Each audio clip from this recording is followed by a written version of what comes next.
اللہ میرے اللہ اللہ۔ ہدایت سب سے بڑی نعمت ہے۔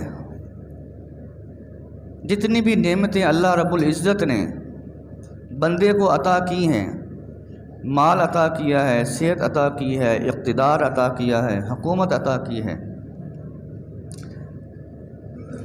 ہدایت ایسی نعمت ہے کہ اس کی وجہ سے تمام نعمتیں فائدہ مند ہو جاتی ہیں۔ اگر ہدایت والی نعمت نہ ہو اور باقی ساری نعمتیں ہوں تو باقی ساری نعمتیں انسان کو جہنم کی طرف لے جاتی ہیں۔ دیکھیں، ہدایت نہ ہو اور اقتدار ہو، حکومت ہو، لیکن ہدایت نہ ہو۔ فرعون بہت بڑا اس کا اقتدار تھا لیکن ہدایت نہیں تھی تو فرعون کا اقتدار اس کو جہنم میں لے گیا۔ اس کے بعد ہدایت والی نعمت نہیں تھی۔ لیکن جہاں پر اقتدار ہو، حکومت ہو، خلافت ہو اور ہدایت بھی ہو تو پھر سیدنا ابو بکر صدیق رضی اللہ تعالیٰ عنہ بنتے ہیں، حضرت سیدنا عمر فاروق رضی اللہ تعالیٰ عنہ بنتے ہیں، کہ جن کو خلفائے راشدین کہتے ہیں، کہ ایسے حکمران جو ہدایت یافتہ تھے، ہدایت پر تھے، کہ یہاں حکومت بھی تھی، اقتدار بھی تھا اور ہدایت بھی تھی۔ مال بہت بڑی نعمت ہے لیکن اگر ہدایت ساتھ نہ ہو تو یہ مال جہنم میں لے جاتا ہے، اور اگر ہدایت ہو تو یہی مال انسان کے لیے دنیا میں بھی کارآمد ہے، آخرت میں بھی۔ قارون کے پاس بہت مال تھا، بڑے خزانے تھے قارون کے پاس، لیکن ہدایت نہیں تھی، جہنم میں گیا۔ اور یہاں آپ دیکھیں کہ اگر مال ہو، خزانے ہوں اور ہدایت بھی ہو تو پھر سیدنا عثمان غنی رضی اللہ تعالیٰ عنہ بنتے ہیں، حضرت عبد الرحمن بن عوف رضی اللہ تعالیٰ عنہ بنتے ہیں۔ حضرت عثمان غنی رضی اللہ تعالیٰ عنہ کے پاس مال بھی تھا، ہدایت بھی تھی۔ حضرت عبد الرحمن بن عوف رضی اللہ تعالیٰ عنہ کے پاس مال بھی تھا، ہدایت بھی تھی۔ تو ہدایت ایسی نعمت ہے جس کی وجہ سے دوسری نعمتیں بھی مفید ہو جاتی ہیں۔ اس لیے اللہ تعالیٰ رمضان کے موقع پر، عید کے موقع پر اللہ تعالیٰ کہہ رہے ہیں وَلِتُكَبِّرُوا اللَّهَ، کہ اللہ کی بڑائی بیان کرو کہ جس نے تمہیں ہدایت عطا کی ہے۔ اللہ اکبر، اللہ اکبر، لا الہ الا اللہ واللہ اکبر، اللہ اکبر وللہ الحمد۔ یہ جو تکبیر ہے اس میں اللہ کی بڑائی بیان کی جا رہی۔ اللہ کی بڑائی بیان کرو کہ جس نے تمہیں ہدایت عطا کی۔ تو آج کا دن، خوشیوں کا دن، عید الفطر کا دن، یہ قرآن مجید کے ساتھ اس کا بڑا گہرا تعلق ہے کہ رمضان کے اندر قرآن مجید کے نزول کا آغاز ہوا۔ نزول قرآن کا آغاز رمضان شریف میں شروع ہوا اور اس کی تکمیل جو ہے عید الاضحیٰ پر ہوئی۔ عید الاضحیٰ کے موقع پر یہ آیت اتری تھی الیوم اکملت لکم دینکم، کہ آج میں نے تمہارا دین مکمل کر دیا۔ نزول قرآن کا آغاز عید الفطر سے اور رمضان سے شروع ہوا۔ تو جب آغاز ہوا اس وقت بھی اللہ تعالیٰ نے ایک خوشی کا دن رکھ دیا، عید الفطر، اور جب تکمیل قرآن ہوا، قرآن مکمل ہو گیا، اس وقت بھی اللہ تعالیٰ نے ایک خوشی کا دن رکھ دیا، عید الاضحیٰ۔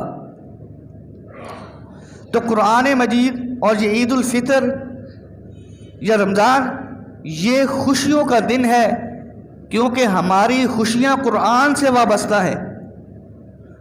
ہماری خوشیوں کا خزانہ قرآن مجید ہے۔ قرآن مجید ایک ایسی کتاب ہے کہ جو بندے کو غمزدہ نہیں ہونے دیتی۔ قرآن پڑھو، قرآن تمہیں تسلی دے گا، قرآن تمہیں تشفی دے گا، قرآن تمہیں حوصلہ دے گا، قرآن تمہاری ہمت بڑھائے گا، قرآن تمہیں کبھی مایوس نہیں کرے گا۔ خوشیوں کا خزانہ قرآن کی صورت میں ہمارے گھر میں موجود ہے، پھر بھی ہمارے لوگ ڈپریشن کا شکار ہو جاتے ہیں، نفسیاتی مریض ہو رہے ہیں، کیونکہ قرآن پڑھا ہوا ہے، اس کو ہم پڑھ نہیں رہے، اس کو سمجھ نہیں رہے۔ قرآن خوشیوں کا خزانہ ہے، قرآن تو ڈپریشن آنے ہی نہیں دیتا۔ اگر بہت زیادہ غم آ گئے، پریشانیاں آ گئی، دکھ آ گئے، تو سورہ یوسف پڑھ لو۔ جب بندہ سورہ یوسف پڑھتا ہے تو بندہ سوچتا ہے کہ یار اللہ کی کتنی رحمت ہے کہ اللہ کا ایک جلیل القدر پیغمبر کہ جس کے اوپر غم کے پہاڑ آ گئے کہ بھائیوں نے کنویں میں پھینک دیا، وہاں سے قافلے والوں نے نکال لیا، آگے بیچ دیا، اور زلیخا کے گھر میں چلے گئے، الزام لگ گیا، جیل کے اندر چلے گئے، اور پھر اللہ تعالیٰ نے اس کو جیل سے نکال کر وزیر خزانہ بنا دیا۔ تو قرآن ہمیں حوصلہ دے رہا ہے کہ غم زدہ ہونے کی ضرورت نہیں، پریشان ہونے کی ضرورت نہیں، اللہ تمہیں پستیوں سے بلندیوں میں لے جائے گا، تمہیں غموں سے نکال کر خوشیوں میں لے آئے گا۔ یہ قرآن ہمیں حوصلہ دے رہا ہے، قرآن ہمیں تسلی دے رہا ہے، قرآن ہمیں مایوس ہونے نہیں دیتا۔ بیمار ہو گئے، بہت زیادہ بیماری ہے، حضرت ایوب علیہ السلام پر قصہ پڑھ لو کہ کتنے بیمار تھے، پھر بھی انہوں نے اللہ کا شکر نہیں چھوڑا اور انہوں نے صبر کا دامن نہیں چھوڑا۔ تو محترم دوستو، آج قرآن کی خوشی منانے کا دن ہے کہ اللہ تعالیٰ نے ہمیں جو ہدایت دی، جو ہمیں قرآن دیا ہے، اس پر آج خوشی کے اظہار کا دن ہے۔ عید الفطر میں خوشی کا اظہار کرنا عبادت ہے، عید الاضحیٰ میں خوشی کا اظہار کرنا عبادت ہے۔ روزہ رکھنا منع کیا ہے کیونکہ خوشی کا اظہار کھائے پیے بغیر نہیں ہوتا، خوشی کا اظہار ہی کھانے پینے کے ساتھ ہوتا ہے۔ کہہ دینا تمہارا بچہ فرسٹ آ گیا، کیا کھلاؤ گے یار؟ اللہ نے بیٹا دیا ہے، کچھ ہو جائے، کھانے پینے کے لیے کچھ ہو جائے، کسی ہوٹل میں دعوت ہو جائے، ترقی ہو گئی، نوکری لگ گئی، کچھ ہو جائے، دوست کہتے ہیں۔ تو خوشی کا اظہار ہی کھانے پینے کے ساتھ ہوتا ہے، نئے کپڑے پہننے کے ساتھ ہوتا ہے، یا نئے کپڑے نہیں، اچھے کپڑے پہننے، صاف کپڑے پہننے سے ہوتا ہے۔ تو اس لیے ہمارے مذہب نے عید کے دنوں میں روزے سے منع کر دیا کہ روزہ نہ رکھو، یہ خوشی کا دن ہے، یہ خوشی منانے کا دن ہے، یہ خوشی کے اظہار کا دن ہے۔ دوسرے نمبر پر محترم دوستو، عید الفطر جو ہے یہ ایک تو اللہ کی بڑائی بیان کرنے کا دن ہے کہ اللہ نے ہمیں ہدایت عطا فرمائی، اس پر اللہ کی بڑائی، اللہ کی کبریائی بیان کرو۔ اور دوسرا خوشی کے اظہار کا دن ہے کہ اللہ نے ہمیں قرآن دیا جس میں ہمارے لیے خوشیاں ہیں، جس میں ہمارے لیے ہدایت ہے۔ اور تیسرے نمبر پر یہ عید الفطر کا دن جو ہے یہ کھانے پینے کا دن ہے، اور صرف کھانے پینے کا دن نہیں ہے، کھلانے کا بھی دن ہے۔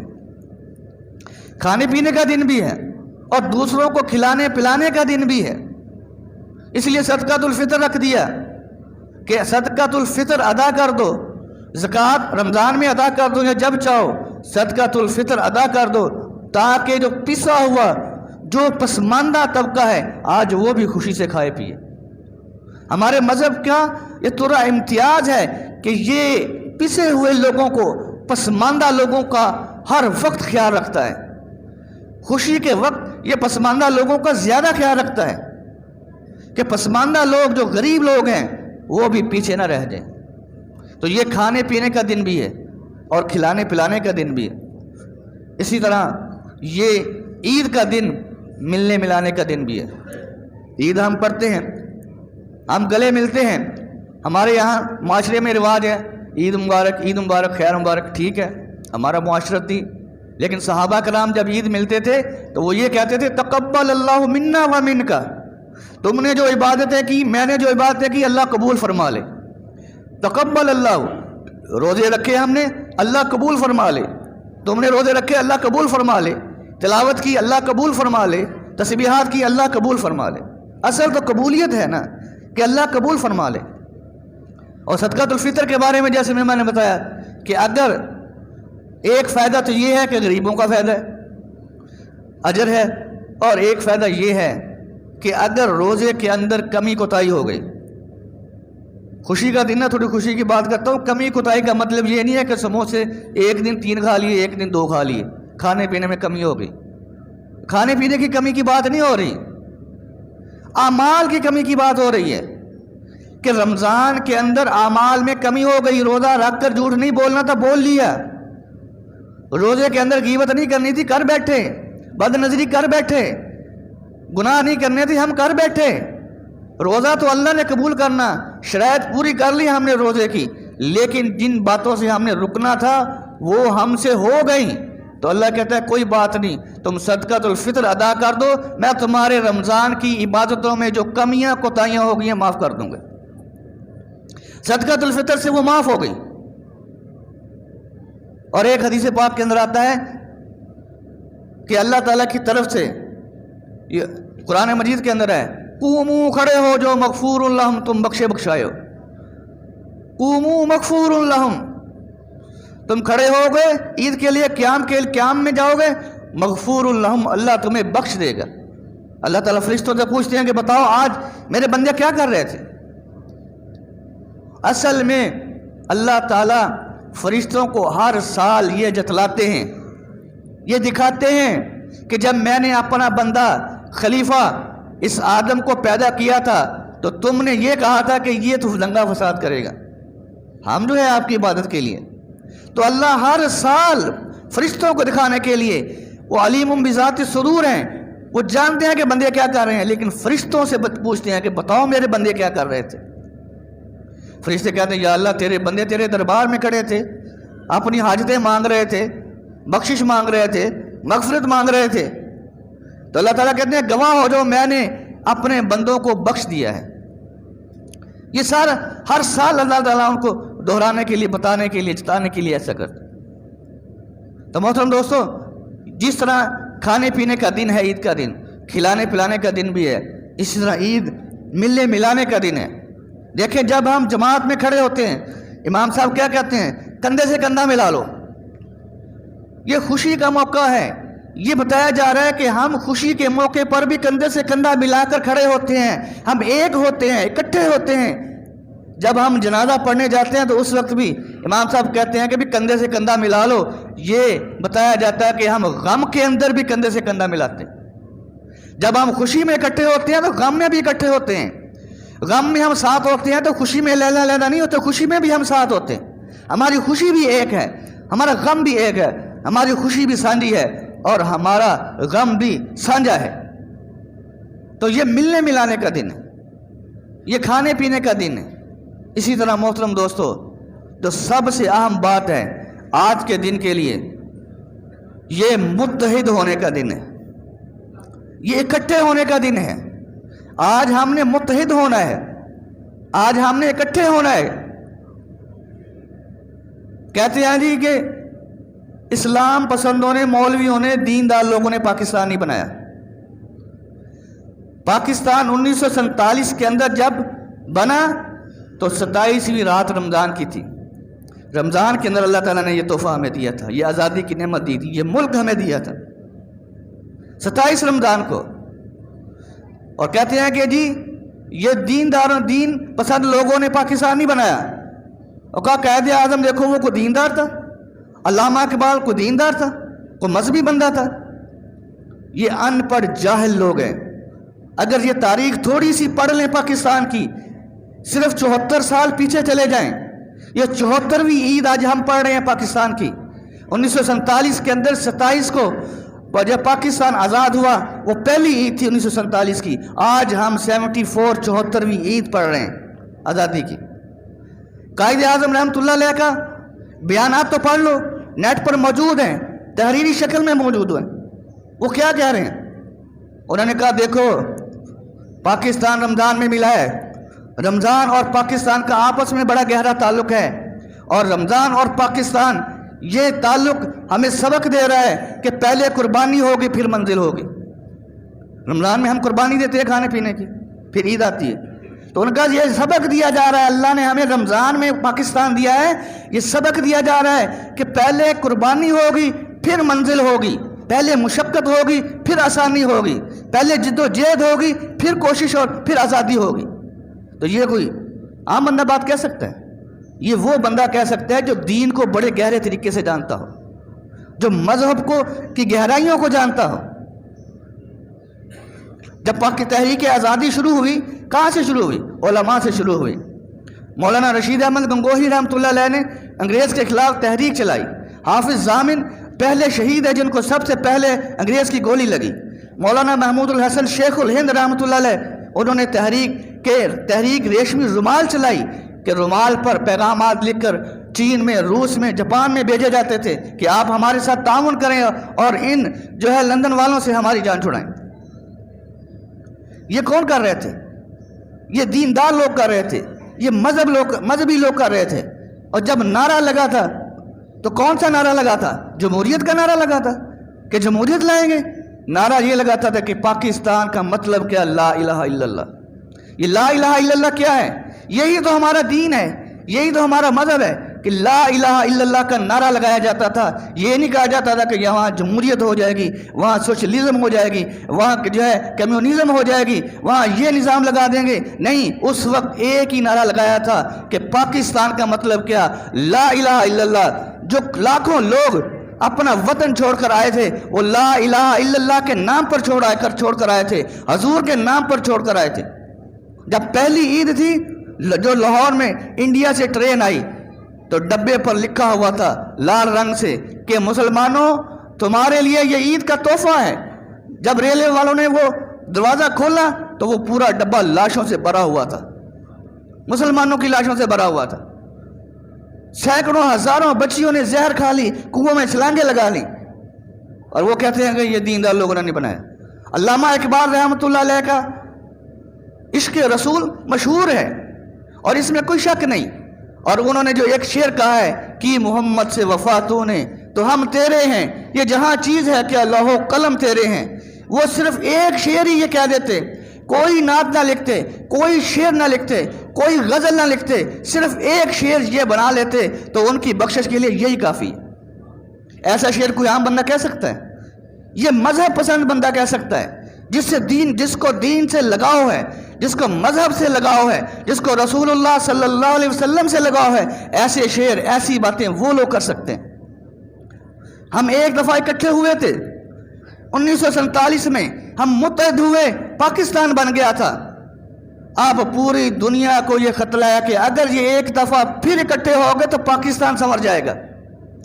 اس لیے وہ بیانات دلواتے ہیں، کبھی ختم نبوت پر بیانات دلوا رہے ہیں، کبھی شاعر اسلام پر بیانات دلوا رہے ہیں، کبھی کہتے ہیں کہ یہ چاند پر لڑ رہے ہیں جی، یہ کیلنڈر بنا لیں جی، یہ وہ کر لیں جی، یہ ختم نبوت ہے جی، یہ قادیانی بھی پاکستانی ہے جی۔ وہ عجیب و غریب بحثیں شروع کرتے ہیں، میڈیا ان کا ساتھ دیتا ہے۔ کیوں؟ اس لیے کہ اگر یہ آج اکٹھے ہو گئے دوبارہ تو پاکستان سنور جائے گا۔ دوسرے نمبر پر میں آپ سے گزارش بھی یہ کرنا چاہتا ہوں کہ اب سیاسی مذہبی فرقہ واریت تقریباً ختم ہے، 10% 20% ہے مذہبی فرقہ واریت۔ علماء کی کوشش سے الحمدللہ اب مذہبی منافرت بہت کم ہے، لیکن سیاسی منافرت عروج پر ہے۔ سیاستدان کیا کرتے ہیں؟ تمام سیاسی پارٹیاں آپ کے سامنے ہیں، کبھی ادھر چلے گئے، کبھی ادھر چلے گئے، کبھی نظریہ ضرورت آ گیا، کبھی نظریہ پاکستان آ گیا، کبھی پاکستان کی خاطر آ گیا، کچھ ادھر چلے گئے، کچھ ادھر چلے گئے۔ 74 سال سے یہی سلسلہ چلا آ رہا ہے اور ہم آپس میں لڑے جا رہے ہیں۔ ہم اپنی پارٹی کو اس طرح سمجھ رہے ہیں کہ جیسے کفر اسلام کا جنگ ہے۔ گہرے دوست بیٹھ کر جب بحث ہو جاتی ہے ان کے دلوں میں نفرت آ جاتی ہے۔ میرے سامنے یہ ایسے واقعات ہوئے، بھائی ایک دوسرے سے جدا ہو رہا ہے صرف سیاست کی وجہ سے۔ بھائی وہ تو سیاست کرتے ہیں اپنے اقتدار کے لیے، وہ تو پارٹیاں بھی بدلتے ہیں، وہ تو بیان بدلتے ہیں، ساری جماعتیں ایسی ہیں، ان کا تو مشن ہے وہ۔ ہم کیوں لڑ رہے ہیں؟ وہ لڑ کے پھر اکٹھے ہو جاتے ہیں، اور ہم جو ہے سیاسی بحث کر کے ایسے جدا ہوتے ہیں کہ پھر اکٹھے ہونے کا ہم نام نہیں لیتے۔ محترم دوستو، سیاست کو بطور سیاست ہی رہنے دیں، بلکہ اس کو انجوائے کریں، دلوں میں منافرت پیدا نہ کریں۔ جو بھی حکومت اللہ تعالیٰ کے حکم سے آتی ہے، اللہ تعالیٰ کے حکم سے جاتی ہے۔ اللہ تعالیٰ ہی پاکستان کو چلا رہے ہیں اور اللہ تعالیٰ ہی پاکستان کی حفاظت کرنے والے ہیں، اور یہ ملک انشاءاللہ قیامت تک قائم رہے گا، کیونکہ یہ حضور صلی اللہ علیہ وسلم کے نام پر یہ پاکستان بنا ہے، لا الہ الا اللہ کے نام پر بنا ہے۔ اس لیے محترم دوستو، یہ عید ہمیں پیغام دے رہی ہے اکٹھے ہونے کا، کہ ہم متحد ہو جائیں، نہ ہم مذہبی منافرت پیدا کریں۔ اختلاف برائے اختلاف ہونا چاہیے، اختلاف کی وجہ سے ہمیں ایک دوسرے سے جدا نہیں ہونا چاہیے، چاہے مذہب ہو۔ اسی طرح چاہے سیاست ہو، سیاست کی وجہ سے بھی سیاسی منافرتیں ہمارے اندر نہیں ہونی چاہیے، ہمارے گھروں میں نہیں ہونی چاہیے، ہمارے دوستوں میں نہیں ہونی چاہیے، ہمارے کاروبار پر اس کا اثر انداز نہیں ہونا چاہیے۔ میں سیاست نہیں کر رہا، میں صرف اتحاد اور یونٹی کی تعلیم دے رہا ہوں۔ یہ آپ سے گزارش کر رہا ہوں کہ متحد ہو جائیں۔ اگر ہم متحد ہو جائیں گے، پاکستان کی عوام متحد ہو جائے گی، اتحاد ایک دفعہ پھر ہو جائے گا تو یہ پاکستان سنور جائے گا۔ اس کے سنورنے کی ایک یہی جو ہے وجہ ہے۔ تو محترم دوستو، یہ عید الفطر ہے، اور عید الفطر کے پیغامات میں نے آپ کے سامنے رکھے ہیں۔ حضور صلی اللہ علیہ وسلم مسجد، ٹائم ہو گیا ہے، بس میں اللہ میرے اللہ، اللہ میرے اللہ، اللہ میرے اللہ، اللہ میرے اللہ۔